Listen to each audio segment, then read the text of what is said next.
Cheers. Mm-hmm.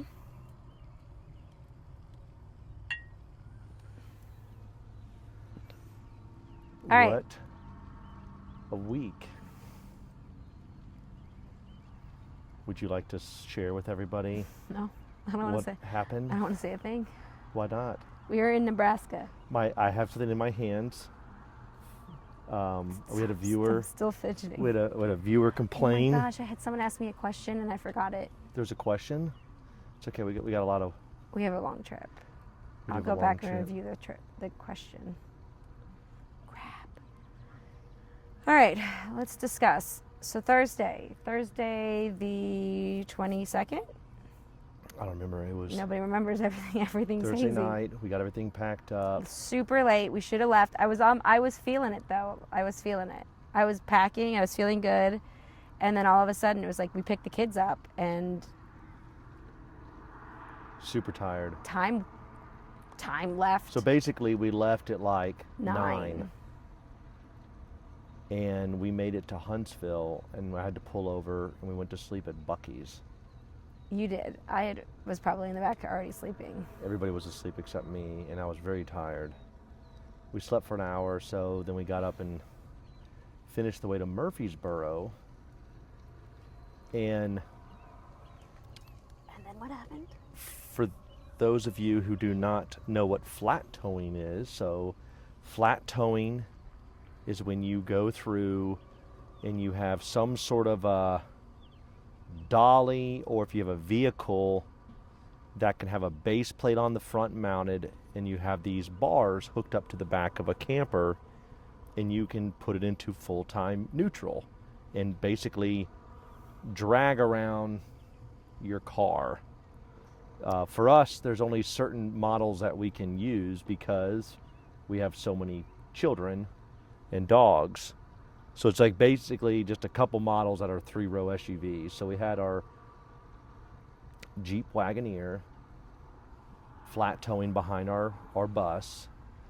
And we had discussed getting a trailer. Yes, I will preface that we did look at doing But some sort of an auto said trailer no, beforehand. because it was just an added piece that I felt like, why would we add another piece to? We know we can flat tow it. It's easy. Let's just do that. Well, we've been flat towing for a long time. It is Yeah. very easy. It does wear out your car a little bit, but it is easy, relatively easy. Regardless, I drove over something. I did not think it was that big of a deal because the bus is so high up. The Super C classes are pretty high up off the ground.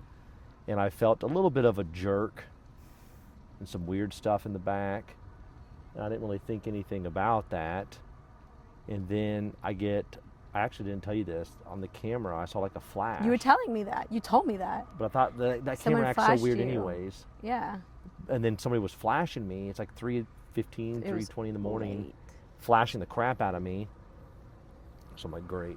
So I pull over, and of course you guys are all asleep. You don't know what's going on. No, I woke up. Okay, well then I get out of the car and cue the footage.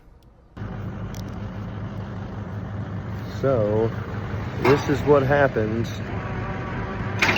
sometimes when you do this gig. Ripped lines on the car and the brakes while flat towing.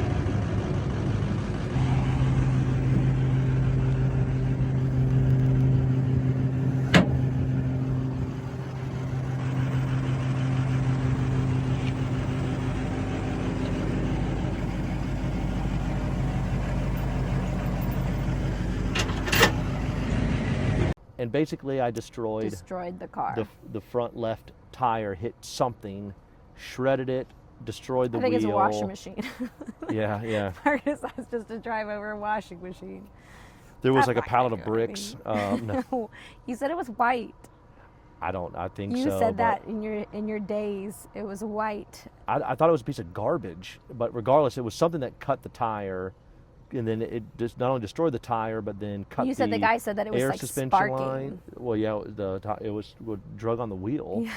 Cut the suspension, air suspension, airlines, cut the wheel tire or the wheel speed monitoring sensors, and bunch of stuff, and then of course finding a tow truck at 3:30 in the morning. Was relatively easy. But Surprise. Not too bad. I called like 5 people. You said you called the first guy. I know I did. I called him, then I called like 4 more underneath him. Oh, wait. So we call him, I call him, and then he takes about 45 minutes to show up. I get everything, I got the bikes, because we have the bikes on the back of the car. We've got the whale, which is like, we just call it that's basically the storage container on the top of the car. And then we went through, got the tow truck, got it loaded up. We had to drag it up there with a winch. And then we took it to a Jeep store that is close by to us in Murfreesboro. That's near the trial. We went ahead and we took it to the Jeep store, got it unloaded. Tow truck guy was fantastic. Super nice. Dumped it there, locked it up, put it in the lockbox, bailed, but went to MTSU at the agricultural center or whatever at 4:35 in the morning. 4:30, and like I was taking which the that dogs is a theme for me this year. This is like the 4th or 5th time. That's how much I love you. You know, it was cracking me. I pull in at 4 in the morning on a regular basis. When I actually said, you said we're not going to leave until 8, and I said, so Yeah. what? It's Murfreesboro. We're going to be there in a second. regardless, No, so I pulled. When The did you funny run thing that is, morning? when I took the dogs out at 4:30 to get ready to go to bed, because I had already bathed the kids by that point. I did that when we were stopped, waiting for the tow truck. I had bathed all the kids, and so when we were kind of settling, and I was taking the dogs out to potty them before we went to sleep, there was already people walking their dogs for the morning, and I remember thinking, I'm going to bed. But people No, wake you're up about that to early. run. Well, no, I pulled from the first 2 runs. oh, that's right. I was but then I had not work gonna stuff get up going at on. 6. I was not getting up 2. at 6 or 7 or whatever. Usually get up at 7. Well, and so anyways, it's Memorial Day weekend, so that Which makes is it even that makes worse. it even more challenging. And then to do these trials, these half dozen trials and runs and all this stuff that you're doing that we're this whole trip for, we were sitting there going, how in the world do we solve this problem? Trying to keep on schedule. Because when which you're was going our like the first hardest- trials in Oregon, and you can't just drive that fast. Like it is a solid 4 days of driving if you're doing it safely. Yeah. And not even taking breaks like what we're doing right now. Yeah. And then we get to the Jeep store the next day. They call me. They say what's going on.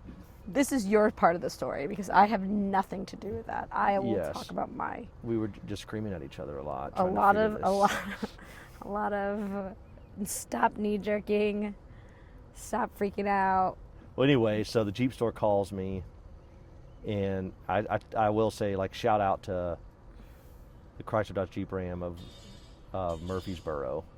They did a really good job, and they said, okay, look, it's basically going to be X amount of dollars to a point where it's like, okay, we need to file an insurance claim. Yeah. Like, this is more than just a wheel and tire replacement. But the problem is that there was like an upper control arm they needed to get because there was a boot attached to it that was just damaged. Well, that wasn't going to come in until at least the following Thursday, which would put us back about a week. And that doesn't count if we got everything replaced that we needed to. Is it going to fix it at the end of it? Like if we did it all, put it back together, and we press go, is that going to solve it? Yeah. So There was too many unknowns that we were didn't just feel like, comfortable. Okay, well, what do we do? for this huge trip. Do we just bail and go with no car? Do we wait around here for a week and then basically have to haul to get out get to across Oregon, country yeah. to get to Oregon? Do we get a new car, which we've done that before? We can tell that story in a second. But midway. But then if we get a new car, how do we do a flat tow again? Exactly. Do we do a trailer? Where do I find the trailer? It was a huge puzzle. It was a huge puzzle with a time crunch and multiple moving pieces because And now people need to understand, I work in the car business, in the retail automotive business for almost 10 years between nobody knows that. corporate stuff. I know, I'm explaining Now people that. know. Yeah, that was not so this is not like I'm shooting completely blind in this process. No, Like I know yeah. a lot of people around the country. Yes. Like if a car breaks down, just about any brand, He's solid. I can find Yeah. somebody to help us out that I know. Wow, the mosquitoes are terrible. Do you want to bring that candle over here? Should I get up and walk midway? Yeah. Through? Here, you gotta hold my drink. Get the candle. Oh yeah. Multiple things. We have it. They're only biting you. They're only biting me. That's because I've got such sweet skin. Yeah. Oh. We'll put it right there. Anyways, so Is this bad lighting? no. Anyway, so all that we went through, and we basically, we had to get it to be able to roll. Are you gonna burn your leg? Nah. Okay. So I went through and I bought a tire. Excuse me. I went through and I bought a new wheel and a tire sensor. I told him to go ahead and mount it. I'll pay whatever for it. Just get it on there. We decided that let's get it down back to Birmingham. Yep. To your guy. Which a shout out to Voiles Chrysler Dodge Jeep Ram in Birmingham off of Grants Mill. We bought all of our Wagoneers from them, and Jackson and his team do a great job. And I said, I call up Jackson. I'm like, okay, if I got the car to you, somehow, let's open up the claim with Travelers and get the insurance process started, and then I can leave it with you and you just handle it for me. We'll get it fixed, and then I'm gonna buy a new car. Okay, so Jackson was like, well, let's just get you another Wagoneer. So we said, okay, we'll do another one like we've got. But then we called Camping World in Murfreesboro, and they're like, well, it's going to be at least a week and a half to get a base plate to flat toe. So I was like, okay, well, so we looked at, I found like a dealership, a GMC store that had like a Yukon XL. Well, it's going to be a week to week and a half to get that. This was on Sunday. So yes, then again, Memorial Day weekend, which makes everything so much harder. Then we went through and I basically made the call, said, look, let's just spend the money and get the trailer. Because if we've got a trailer, we can do just about anything at that point and it won't matter. But now remember, and I got another video we'll cut to in just a second, the Tiffin can only tow so much, and there's only so much on the tongue of the hitch that you can do. You don't want to overload it. Yeah. So I started looking around and I found Ford of Murfreesboro right down the street had a new 2025 Expedition trimmer, which is funny because the last time we broke down in the middle of South Dakota with the Suburban issue towing the Airstreams before we had the I know the mosquitoes are terrible. Before we had the I'm getting alive. They're just eating you. Maybe we actually pulled over in Rapid City, South Dakota. I traded the Suburban midstream, unhooked the Airstream, and threw it on to the Expedition. We kept going. So we have a habit of buying Expeditions mid-route. All that to say is, we have a new trailer, we have a new car. we have a new trailer, and we have a new car. And it works actually very, very well. The so Expedition, far, we're in Nebraska. Yeah, so far we're in Nebraska. It's a little bit different of a loading process. Takes forever. I'm a little paranoid. When you're putting a brand new car and a brand new trailer behind your motorhome and you're going across country, I do get a little nervous about that. But regardless, the trailers, Max D from Trailers Plus we got there in Nashville or up in Lebanon, Tennessee, they were killer good. It tows like right at 10,000 pounds. The Expedition, we did that one because the aluminum bodying and construction on it compared to like a Wagoneer or a Suburban or something is it's a little bit lighter. It's a little bit narrower than some of those other vehicles. So it all worked out. We went and bought the car. I think I bought that on Sunday. Yeah, bought it on Sunday, and then Memorial Day, somehow I was able to go through and find a little family there in Murfreesboro that had a trailer rental service. Yep. And super good people. And I called them up. Wasn't and that on Sunday? This was on Memorial Day. Yeah. Yeah, because we got the car's done. Nashville, yeah. And we were going to rent a car hauler they had available that would work.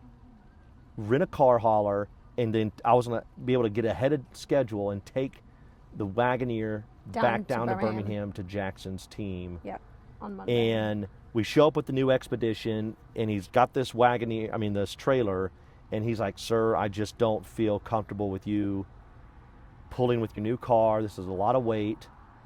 Just take my F450 Ford truck, like this huge truck."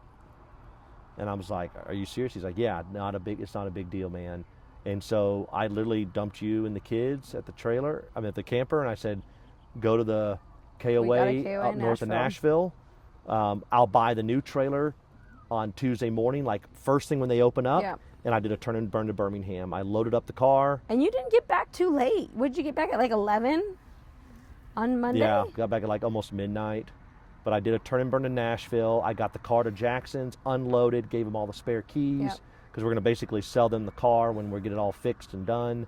And you were able to pick up packages at our house. I was able to pick up some packages at their house. Then what happened? You broke the door. I broke the door. You broke the lock at the house. Oh, Lord, yeah, I did. I was going out to check the mail, and I opened up the front door, and I flipping break the lock. Like I broke the deadbolt lock, and then I had to go to Home Depot and buy a new lock. That was something else. Then the door on the washer and dryer in the bus fell off. I had to. I was like, whatever. I'll fix that somewhere else. That wasn't. But anyways, got it down there. Super easy. Jackson and I got it off the back of the trailer. They got the ticket open. Travelers has already been there to see it. Yeah. To get the estimate finished. Yeah. And then they'll start doing the work here next week. And we are rocking and rolling. Mm-hmm. So that was So while he was doing all of this, I was still competing. Meaning, you got so angry. Did I get angry? I don't think I was angry. It was one of those things, very, very it was just so much. It was just, I hadn't felt that much, not even pressure. It was just like, I don't know. It was like, I was just getting hit the whole time. I'm like, what is happening? You had planned, you had planned an enormous amount to do these trials. I'm not even there. Like I'm talking about this past weekend at Murfreesboro.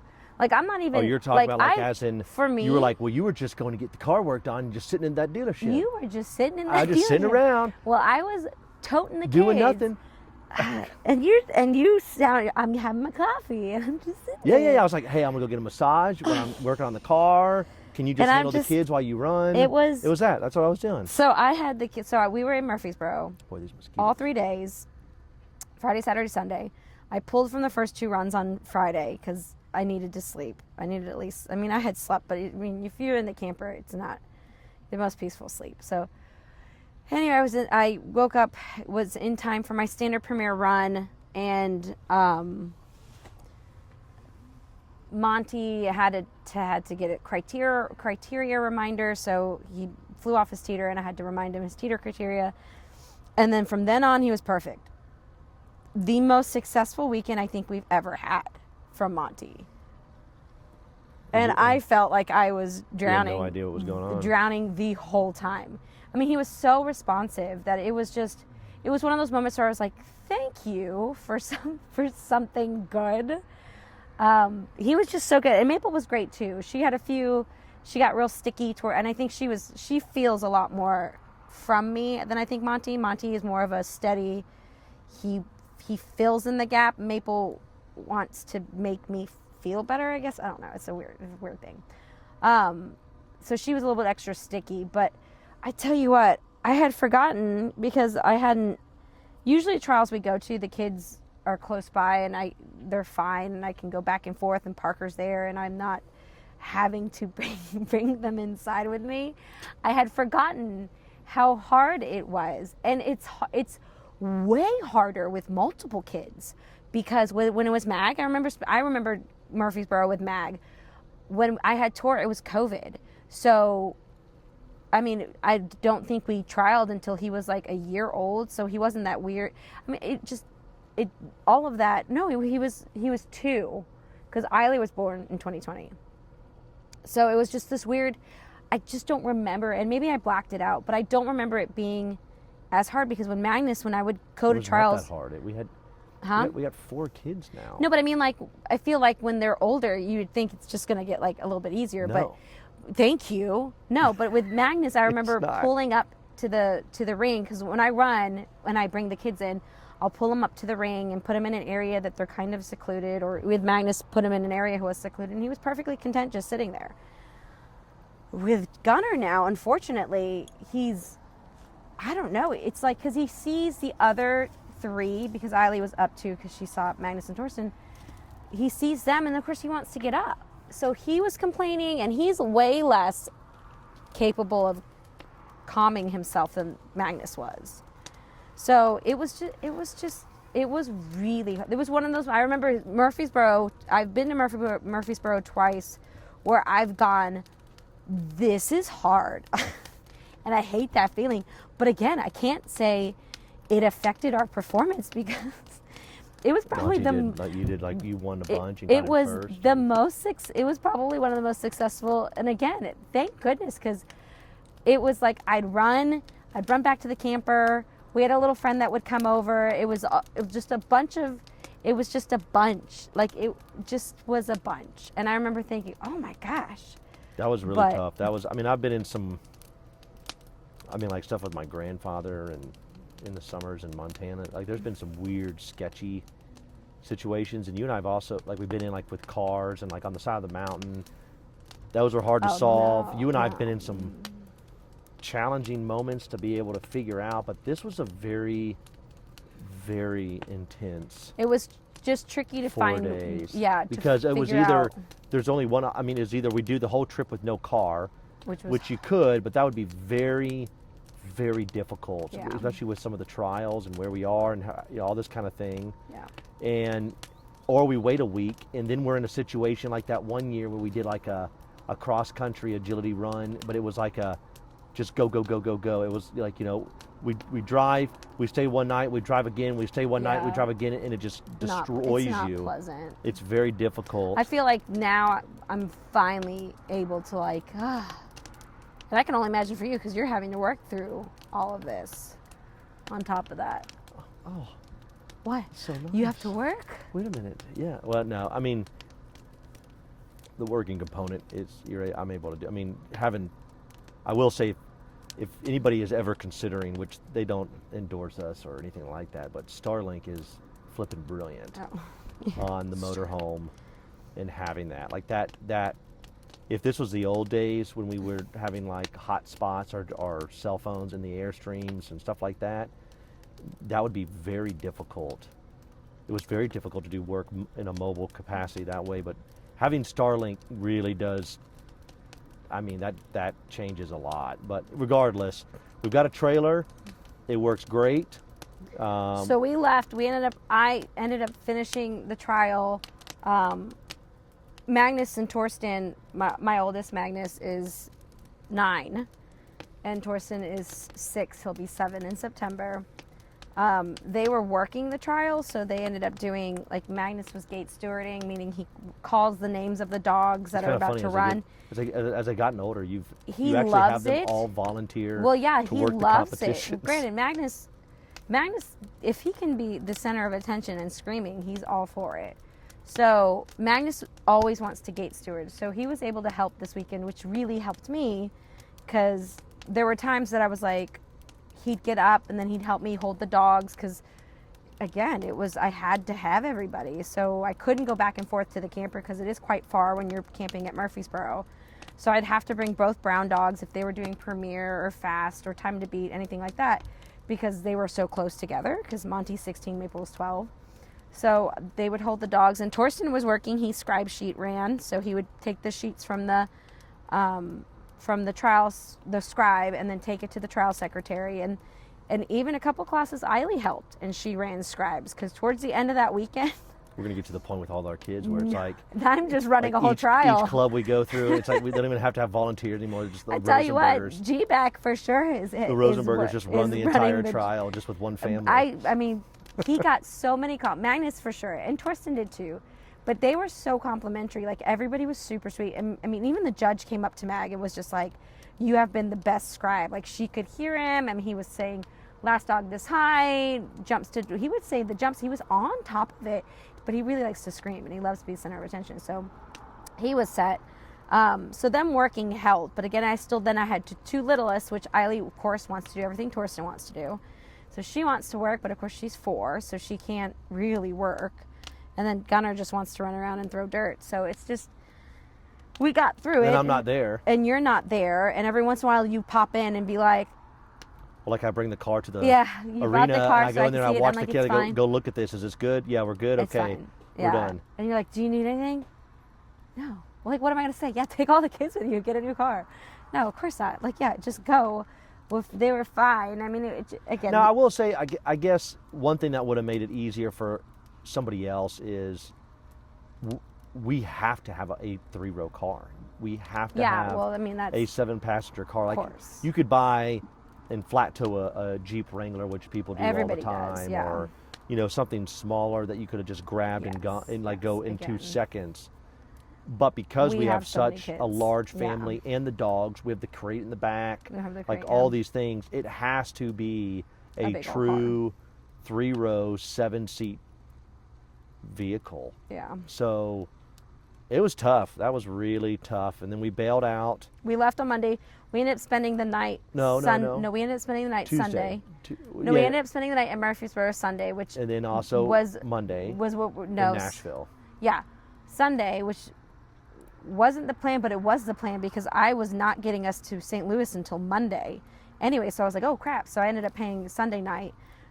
Our plan was to leave from Murfreesboro to get to St. Louis on Monday. Monday Afternoon, Memorial. Of course, that didn't happen. So we ended up moving to the KOA in Nashville while Parker went down to Birmingham. KOA. That's our second time there. It was a super nice KOA. It was a nice go-between because it felt like for sure we were like stressed to the max, and like the kids, of course, were like, we're trying to keep it as well. Then the next morning, as normal as possible. I got up at like 6:37, drove 40 minutes over to Lebanon, Tennessee. Went to the first trailer place I found. Okay, I was like, I went with you. Yeah. Nope. No, you didn't. No, I didn't. What was that? It was Tuesday. So Tuesday morning, I went, drove and got it. I called you up. I was like, hey, I got the trailer. Here's how much it is. Yep. Like, whatever. You would get the nicest one. At this point, yeah, of course. I'm just convinced because he found a cheaper one, and all of a sudden that didn't work. And it's like, okay. Whatever. Okay. And then I had to get the fancy. That's for another episode. Is it for another episode? Stay tuned. We keep saying that. I don't think we ever get back to it. We were supposed to talk. The last episode ended us talking about all the things we've had happen in the camper. Oh, we haven't touched bases on that. This is where those note cards come in. Well, no, we haven't even gotten to the point about like finishing camper issues. Where we are. Yeah. But just with the issue that has happened, we're staying on track. Not new. Like this is, and I will say when you talk about issues with campers and RVs, one thing that I've just had to do and learn, well, first of all, if you're a person that is not into fixing things on your own, this is not the gig for you, in my opinion. Or if you're not willing to spend the money to get someone to do it for you. Yeah, but there's sometimes, like for example, one of the issues that I was hinting at in the previous episode was we park at one of our factories in Wyoming. And I level out the whole entire camper, and the hydraulic jack completely bends. Yep. And you're stuck. You're completely done. You can't undo the camper. I had to be at an event in Colorado 5 hours later. Like, you can't move. You're completely inoperable. Yeah. And I was able to jack up the front end of the whole motorhome using the other jack and boards, undo the hydraulic jack, shove it up into the chassis, tie it off with tie-down straps. Yep. Then we found, I think it was in Laramie, or Cheyenne. I can't. One of those towns. We were on the way to down to Denver area, and I found a hydraulic shop, and they crawled up underneath there with me, and we undid it, plugged all the lines, and we were back in business. Yeah. And rocking and rolling until I got back. I forgot. And then we got it fixed. Like that's a pretty. That crap happens all this. Yeah. Yes. So, like the door falling off or like. Father's Day at a trial, I was washing clothes and the entire washer dryer fell through the floor. So I go to Home Depot, and I mean, I literally have a massive tool set. I have everything, saws. I mean, it's probably more tools. Can't forget about the shower. Oh yeah, that's right. We were this was a couple months ago. You and I were asleep at a trial at I don't know where that was, and it sounded like somebody threw a brick through our window. No, first it sounded, you were asleep. Oh, this was that new place in Tennessee. In Georgia. Really nice place. Remember that? No, what? Yeah, this was that place in Georgia. The real pretty arena. It was like brand new. Oh, yeah. That was a super cool place. Yeah, super nice place. And we woke up in the middle of the night. No, you were asleep. I'm the one that woke you up. I was so alert. I was ready to fight this person. No, what happened was, okay, this is the story. My wife's honor. This is the story. Parker was asleep. It sounded like when you take a sheet of ice and you throw it on the ground and it goes, and I was like, oh, maybe like ice froze in the AC unit in there and it fell. So I go in there, and I'm like, it was just shattered because it's tempered glass, right? Yeah, the shower door. So it just shattered. One of the glass panels. Not even the door, but the panel. It just shattered randomly. Just shattered in the middle. It was like 2 a.m. or something like that. Nobody was around it. Like I was like, maybe like if we were driving, I'd be like, oh yeah, that makes sense because just randomly just shattered. But it just in the middle, like it just was shattered. Crazy. And so then I woke Parker up because he was dead asleep because he didn't hear it, and I said, hey, something happened, and you were like, what? And I was like, the glass shattered. Of course, you're finding these tiny pieces of glass everywhere. Yeah. Oh yeah. It was. But guess what though? Going back to my automotive days, when I got back to Birmingham, I found the glass shop that we would replace windshields with and stuff. And I got them to cut a piece of plexiglass. It works great. And it I makes weird noise remounted that when in we close there it, but that's because okay. I called Tiffin, and apparently you can't buy one panel of the shower. You have to buy an entire shower assembly, which is like, okay, that's going to take forever to do. No. So I had a piece of plexiglass. It was a great idea. Cut. The plexiglass. I put it in there. Nobody and knows it. You would never know a difference. No. I mean, you would when you open it. It's like. But when you talk about issues, though, I would say I struggle a lot with keeping things as nice and as perfect as I can. And I just realized that it's like the kids at the house. Like I always hear these like pastors or people talking about how, all the dirty fingerprints on the walls, one day you're going to miss those. Which I maybe I will, maybe I won't. You probably won't. But regardless, I hear people talk about with motorhomes and big coaches and stuff, don't let it ruin the experience or the trips. Like this is it's a tool for you and I to do what we do. It's for you to do your dog business. Like this is what this is for. And there's gonna be things that break. There's gonna be issues. And when we had the Airstream, remember we pulled over in the middle of Texas. I don't even know where that was. And I changed out the tires at a Love's truck stop. So we learned how to do that, and it can be done. I'm sure there's a lot. I've seen a lot of like different channels and stuff on YouTube, couples that travel like this full time, and they talk about it. But that's been the car flat toe scenario. That was very challenging. So that was the start of our wonderful trip. So now we ended up getting to St. Louis because we had Six Flags tickets that I did not want to lose out on because they were non-refundable. So, and explain. Okay, so explain. I mentioned it earlier, but when you go through and we say, okay, look, I'm going to do a trial in Oregon, which was the main reason why we went out. Was there was a trial in Oregon. It was for my birthday weekend. I was like, what do you want to do? And it was an ISC trial, which is an international. But then you've also got AKC League going on. Also that as well. I forgot. So you talked with the American Kennel Club about doing the league, tag teaming with different clubs around the country to use their fields to run the courses. So yes. Explain that. So we're doing AKC League. We were with it just had its birthday. 10 seasons. It's its 10th season, I think it is. And we were part of the pilot program. The West Rover Agility Club was part of the pilot program. And Monty was supposed to have already been qualified for nationals, but he ended up slightly being sore in his psoas back during the fall season that Maple was able to compete in and qualify in. So he skipped that season because I gave him like a 6-month break not to do anything before the U.S. Open, which I'm glad I did because he needed a break. And so he hadn't been qualified yet, and we skipped winter because of the rain. And so then we decided to do spring, summer. It's more summer, but do spring, summer. And I only entered Monty, and then I looked at the schedule, and it was like we were gone the whole trip, like because we were going to do these trials. We were going to do these. We were going to go out west to do these ISC trials. So I had mentioned to Penny, who runs all AKC League, and was asking her if it's possible I can maybe travel and figure out if I can visit other teams running and kind of run at their facilities. And she's like, yeah, document it and let's see what we can come up with. So I did round 1 at our home facility, which was great. And then round 2, I reached out to a club in Nashville, Music City Mix. And you ran there. I ran over there, and it was a super cool facility, absolutely awesome. It was this reused football turf that she had put over her horse field. Her husband did all the work. Like, he did all the work. And it was kind of drizzling that whole day. They bought.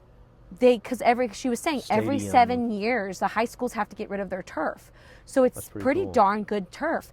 And so they found the place that gets the turf, and they buy it like super cheap. She said super cheap, but having it installed, she says, super hard. But her husband did all the work. So anyway, I was a little nervous because it's turf, right? And it had been rainy and sprinkling, so I was Said it was like bone dry. So I was very nervous that I was going to slip or Monty was going to slip, and I was like, we can't have that. Anyway, bone dry. And I mean, you could see right near it, like puddles in the grass and stuff, bone dry turf. And I was like, this is super nice. Ran on it, got in round 2, and then for round 3, I'm going to keep that a secret until we get to round 3. But yeah, it's been a great little experience being able to not only do these trials that you've got scheduled that we planned, but then the American Kennel Club League.